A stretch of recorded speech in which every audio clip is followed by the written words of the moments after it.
দাও criteria crispy.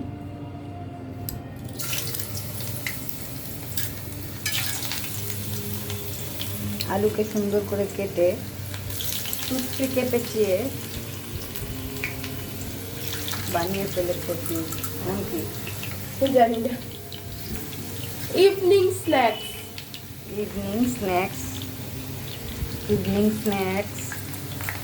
তো এই ইভিনিং স্ন্যাক্সটা বানিয়েছে আমার মেয়ে, আমি একটু দেখিয়ে দিচ্ছি। এটা যখন ব্রাউন হয়ে আসবে তখন তুলে ফেলতে হবে।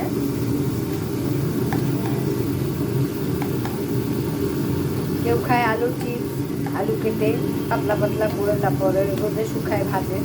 তো এটা রোদে শুকানোর ঝামেলা নেই, এটা আলুটা কেটে তারপরে একটু ভাজ করে টুথপিকে গেঁথে নিলেই হয়ে যাবে। আপনারা খেতে চাইলে ট্রাই করতে পারেন। সাথে সাথে রোদে শুকানোর ঝামেলা ছাড়া সাথে সাথে বানিয়ে খাওয়া যায় আলুর চিপসটা। রেডি হয়ে গেল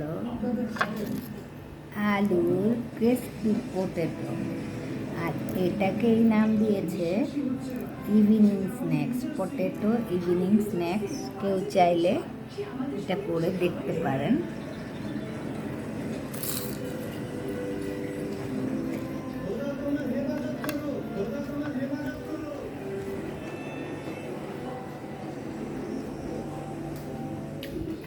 খেতেও ভালো হয়েছে। আমি সাথে একটু রেডি করা চাট মশলা দিয়ে দিলাম, তাহলে এটা আরেকটু স্বাদ বাড়বে। আপনারা করে খেতে পারেন, মজাদার স্বাদের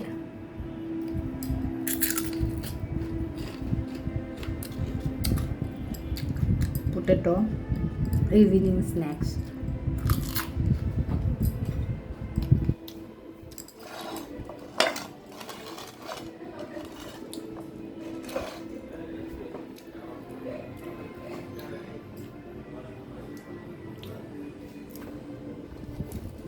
এটা কাঠিতে দিলে এক একটা এক এক শেপে চলে আসবে, কঠিন কিছু না। এটা এভাবে পেঁচিয়ে আলুটাকে আপনারা টুথপিকে ভরে দেবেন। এই যে ওকে, এটা আমার মেয়ে বানিয়েছে, আবারও বলে দিলাম আমার মেয়ের আইডিয়া। So bye bye.